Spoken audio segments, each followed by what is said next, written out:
ఆకాశవాణి ప్రాంతీయ వార్తలు చదువుతున్నది సాయి సిస్లా.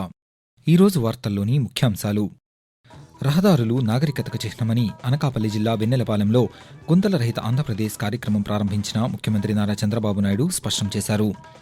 రాష్ట్రంలో గుంతలు లేని రహదారుల నిర్మాణానికి 826 కోట్ల రూపాయలతో పనులు చేపడుతున్నామని విద్యుత్ శాఖ మంత్రి గొట్టిపాటి రవికుమార్ తెలిపారు.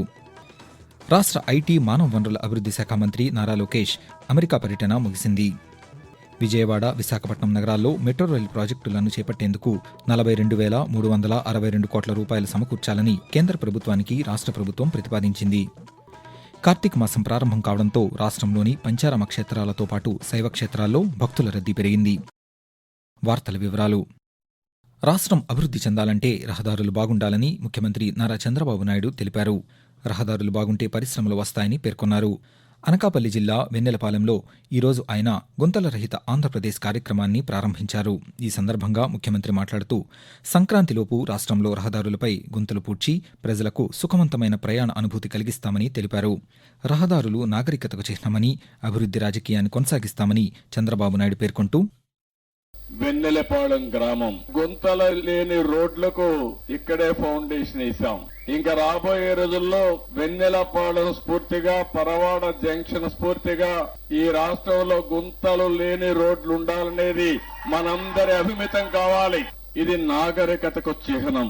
నాగరిక ప్రపంచంలో ఒక రోడ్డు బాగుంటే పరిశ్రమలు వస్తాయి, అతి తొందరగా ఆరోగ్య కేంద్రాలకు చేరే పరిస్థితి వస్తుందని చెప్పి కూడా నేను మీకు తెలియజేస్తున్నా. ఎప్పుడు కూడా రోడ్స్ అనేటి అభివృద్ధి తీసుకొస్తాయి. అభివృద్ధి వల్ల ఆదాయం పెరుగుతుంది. ఆ ఆదాయం వల్ల సంక్షేమ కార్యక్రమాలు దొరుకుతాయి. మన ప్రజలకు, మన పిల్లలకు ఉద్యోగాలు వచ్చే అవకాశాలు వస్తాయి. ఈ కార్యక్రమంలో హోంశాఖ మంత్రి వి అనిత, రాష్ట్ర ఎక్సైజ్ శాఖ మంత్రి కొల్లు రవీంద్ర పాల్గొన్నారు. రాష్ట్రంలో రహదారులను గుంతల రహితంగా మార్చేందుకు రాష్ట్ర ప్రభుత్వం నిధులు కేటాయించి పనులు చేపట్టిందని రాష్ట్ర జలవనరుల శాఖ మంత్రి నిమ్మల రామానాయుడు తెలిపారు. పశ్చిమ గోదావరి జిల్లా పాలకొల్లు నుండి దొడ్డిపట్ల వెళ్లే రహదారిలో గుంతలు పూడ్చే కార్యక్రమాన్ని మంత్రి ఈరోజు ప్రారంభించారు. ఈ సందర్భంగా రామానాయుడు మాట్లాడుతూ వచ్చే సంక్రాంతి నాటికి గుంతల రహిత ఆంధ్రప్రదేశ్ లక్ష్యంగా కూటమి ప్రభుత్వం పనిచేస్తోందని తెలిపారు. రాష్ట్రంలో రహదారుల మరమ్మతులకు ముఖ్యమంత్రి చంద్రబాబు నాయుడు కృషి చేస్తున్నారని రాష్ట్ర దేవాదాయ శాఖ మంత్రి ఆనం రామనారాయణ రెడ్డి అన్నారు. శ్రీ పొట్టి శ్రీరాములు నెల్లూరు జిల్లా చేజర్ల మండలం మాముడూరులో గుంతల రహిత ఆంధ్రప్రదేశ్ కార్యక్రమాన్ని మంత్రి ఈరోజు ప్రారంభించారు. ఈ సందర్భంగా రామనారాయణ రెడ్డి మాట్లాడుతూ గత 5 సంవత్సరాల్లో మరమ్మతులు చేపట్టకపోవడంతో రాష్ట్రంలో రహదారులు ధ్వంసమయ్యాయని తెలిపారు. అలాంటి రహదారులలో ప్రయాణం చేసిన పలువురు ప్రాణాలు కోల్పోవడంతో పాటు గాయాల పాలయ్యారన్నారు. అందుకే ముఖ్యమంత్రి చంద్రబాబు నాయుడు ఇలాంటి రహదారుల మరమ్మతుకు నిర్ణయం తీసుకున్నారని తెలిపారు. వచ్చే ఆర్థిక సంవత్సరంలో నూతన రహదారుల నిర్మాణాన్ని చేపడతామని మంత్రి వెల్లడించారు. రాష్ట్రంలో గుంతలు లేని రహదారుల నిర్మాణానికి 826 కోట్ల రూపాయలతో పనులు చేపడుతున్నామని రాష్ట్ర విద్యుత్ శాఖ మంత్రి, పశ్చిమ గోదావరి జిల్లా ఇన్ఛార్జి మంత్రి గొట్టిపాటి రవికుమార్ తెలిపారు. జిల్లా ఇన్ఛార్జి మంత్రిగా తొలిసారిగా జిల్లాలో పర్యటించిన ఆయన గుంతల రహిత ఆంధ్రప్రదేశ్ కార్యక్రమాన్ని పశ్చిమ గోదావరి జిల్లా భీమవరంలో ఈరోజు ప్రారంభించారు. ఈ సందర్భంగా రవికుమార్ మాట్లాడుతూ రాష్ట్రంలో కూటమి ప్రభుత్వం అధికారంలోకి వచ్చిన వెంటనే ప్రజలకు అభివృద్ధితో పాటు సంక్షేమ కార్యక్రమాలను కూడా అమలు చేసేందుకు ముఖ్యమంత్రి చంద్రబాబు నాయుడు కార్యాచరణ చేపట్టారని వెల్లడించారు. రహదారుల దుస్థితిపై దృష్టి సారించి రోడ్ల అభివృద్ధికి శ్రీకారం చుట్టారని మంత్రి వివరిస్తూ, మొట్టమొదటిగా ఇవాళ ముఖ్యమంత్రిగా చంద్రబాబు నాయుడు స్వీకరించిన తర్వాత వాళ్ళు దాదాపు 800 కోట్ల రూపాయల పైన ఈ రాష్ట్రంలో గుంటల రోడ్లన్నిటి కూడా రిపేర్ చేయాలి, ముందు ఇబ్బంది లేకుండా అనే దానికోసం ఇవాళ భీమవరంలో కార్యక్రమంలో పాల్గొనడం జరిగింది. తప్పకుండా రాబోయే రోజుల్లో ఏదున్నా సరే ఈ జిల్లాకు సంబంధించిన ఏ కార్యక్రమాలున్నా అటు రాజకీయ పరంగా గానీ, అటు అభివృద్ధి పరంగా గానీ అన్ని పార్టీలకు సంబంధించిన వాళ్ళందరినీ కలుపుకొని. రాష్ట్ర ఐటీ మానవ వనరుల అభివృద్ధి శాఖ మంత్రి నారా లోకేష్ అమెరికా పర్యటన ముగిసింది. వారం రోజుల పర్యటనలో భాగంగా 100కు పైగా దిగ్గజ కంపెనీల ప్రతినిధులతో ఆయన వరుస సమావేశాలు నిర్వహించారు. పరిశ్రమల ప్రతినిధుల్లో రాష్ట్రంలో పెట్టుబడులపై నమ్మకం కలిగించారు. ఆంధ్రప్రదేశ్లో పరిశ్రమల ఏర్పాటుకు ఉన్న అనుకూలతలతో పాటు ముఖ్యమంత్రి ఎన్ చంద్రబాబు నాయుడు విజన్ను ఆయన ఆవిష్కరించారు. ఆయన ప్రతిపాదనలపై పలు సంస్థలు సానుకూలంగా స్పందించాయి. ఆకాశవాణి ప్రాంతీయ వార్తలు వింటున్నారు. ఉపాధ్యాయ అర్హత పరీక్ష టెట్ ఫలితాలను రాష్ట్ర ఐటీ మానవ వనరుల అభివృద్ధి శాఖ మంత్రి నారా లోకేష్ ఈ నెల 4వ తేదీన విడుదల చేయనున్నారు. గత నెల 3వ తేదీ నుండి 21వ తేదీ వరకు రోజుకు 2 విడతలుగా టెట్ నిర్వహించగా 3,68,661 మంది పరీక్షలకు హాజరయ్యారు. మొదట ప్రకటించిన షెడ్యూల్ ప్రకారం ఈ నెల 2వ తేదీన టెట్ ఫలితాలు విడుదల చేయాల్సి ఉండగా తుదికి వెల్లడిలో జాప్యం జరగడంతో ఫలితాల ప్రకటన సోమవారానికి వాయిదా పడింది. విజయవాడ, విశాఖపట్నం నగరాల్లో మెట్రో రైల్ ప్రాజెక్టులను చేపట్టేందుకు 2024 ధరల ప్రకారం 42,362 కోట్ల రూపాయలు సమకూర్చాలని కేంద్ర ప్రభుత్వానికి రాష్ట్ర ప్రభుత్వం ప్రతిపాదించింది. విజయవాడలో 2 దశల్లో 3 కారిడార్ల పనులకు 25,130 కోట్ల రూపాయలు, విశాఖపట్నంలో 2 దశల్లో 4 కారిడార్ల పనులకు 17,232 కోట్ల రూపాయలు అవసరమని అంచనా రూపొందించింది. ఆంధ్రప్రదేశ్ పునర్విభజన చట్టం 2014 ప్రకారం మెట్రో రైల్ ప్రాజెక్టుల నిర్మాణానికి కేంద్ర ప్రభుత్వమే నిధులివ్వాలని 2 నగరాల్లో కలిపి 258 ఎకరాల భూసేకరణకు అయ్యే 2,799 కోట్ల రూపాయలు మాత్రం రాష్ట్ర ప్రభుత్వమే భరిస్తుందని తెలిపింది. కార్తీక మాసం ప్రారంభం కావడంతో రాష్ట్రంలోని పంచారామ క్షేత్రాలతో పాటు శైవ క్షేత్రాలలో భక్తుల రద్దీ పెరిగింది.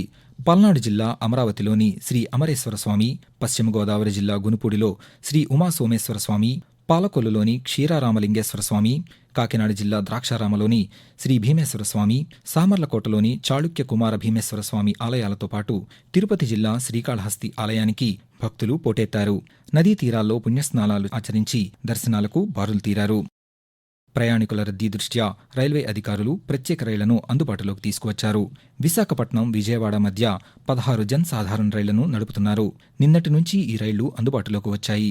విశాఖపట్నం, విజయవాడ జన్ సాధారణ ఎక్స్ప్రెస్ రైలు 3, 4, 6, 8, 10, 11, 13 తేదీల్లో విశాఖపట్నంలో ఉదయం 10 గంటలకు బయలుదేరి సాయంకాలం 4 గంటలకు విజయవాడ చేరుకోనుంది. అలాగే విజయవాడ, విశాఖపట్నం ప్రత్యేక రైలు విజయవాడలో సాయంకాలం 6 గంటల 30 నిమిషాలకు బయలుదేరి రాత్రి 12 గంటల 35 నిమిషాలకు విశాఖపట్నం చేరుకుంటుంది. వాతావరణం. రాష్ట్రంలోని ప్రస్తుత వాతావరణ పరిస్థితులను అమరావతిలోని భారత వాతావరణ కేంద్రం అధికారి ఎల్ నారాయణ కొద్దిసేపటి క్రితం ఆకాశవాణి విజయవాడ కేంద్ర ప్రాంతీయ వార్తా విభాగానికి తెలియజేస్తూ, ఉత్తర కోస్తా ఆంధ్రప్రదేశ్ మరియు యానాం ఈ రోజు మరియు రేపు తేలికపాటి నుండి ఒక మోస్తారు వర్షాలు 1 లేదా 2 చోట్ల కురిసే అవకాశం ఉంది.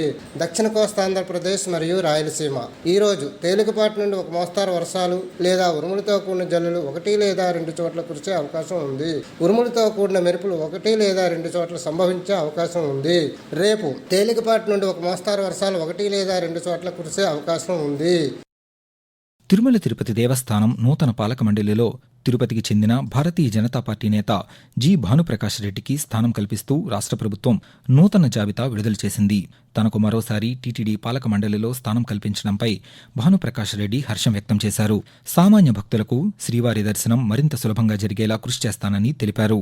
ఎక్స్ అఫీషియో సభ్యులుగా దేవాదాయ శాఖ కార్యదర్శి, దేవాదాయ శాఖ కమిషనర్, తిరుపతి పట్టణాభివృద్ధి సంస్థ తుడా చైర్మన్, టీటీడీ కార్యనిర్వహణాధికారి కొనసాగనున్నారు. ద్వాదశ జ్యోతిర్లింగ క్షేత్రమైన శ్రీశైలం మహాక్షేత్రం కార్తీక మాసోత్సవాలకు సిద్ధమైంది. భ్రమరాంబ మల్లికార్జున స్వామివార్ల ఆలయంలో ఈ రోజు నుంచి డిసెంబర్ 1వ తేదీ వరకు కార్తీక మాసోత్సవాలు జరగనున్నాయి. ఉత్సవాల సందర్భంగా 5,000 రూపాయల గర్భాలయ అభిషేకం టికెట్లను నిలుపుదల చేశారు. భక్తుల రద్దీ కారణంగా శని, ఆది, సోమవారాల్లో మల్లికార్జున స్వామి స్పర్శ దర్శనాన్ని రద్దు చేశారు. మంగళవారం నుండి శుక్రవారం వరకు స్పర్శ దర్శనం, 1,500 రూపాయల సామూహిక అభిషేకం టికెట్లు అందుబాటులో ఉంటాయి. దర్శనం, ఆర్జిత సేవా టికెట్లను భక్తులు దేవస్థానం వెబ్సైట్ ద్వారా బుక్ చేసుకోవచ్చని ఆలయ అధికారులు వెల్లడించారు. ఆకాశవాణి ప్రాంతీయ వార్తలు ముగించే ముందు ముఖ్యాంశాలు మరొకసారి. రహదారులు నాగరికతకు చిహ్నమని అనకాపల్లి జిల్లా వెన్నెలపాలెంలో గుంతల రహిత ఆంధ్రప్రదేశ్ కార్యక్రమం ప్రారంభించిన ముఖ్యమంత్రి నారా చంద్రబాబు నాయుడు స్పష్టం చేశారు. రాష్ట్రంలో గుంతలు లేని రహదారుల నిర్మాణానికి 826 కోట్ల రూపాయలతో పనులు చేపడుతున్నామని విద్యుత్ శాఖ మంత్రి గొట్టిపాటి రవికుమార్ తెలిపారు.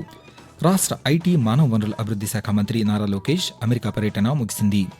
విజయవాడ, విశాఖపట్నం నగరాల్లో మెట్రో రైల్ ప్రాజెక్టులను చేపట్టేందుకు 42,362 కోట్ల రూపాయలు సమకూర్చాలని కేంద్ర ప్రభుత్వానికి రాష్ట్ర ప్రభుత్వం ప్రతిపాదించింది. ఆకాశవాణి ప్రాంతీయ వార్తలు ఇంతటితో సమాప్తం.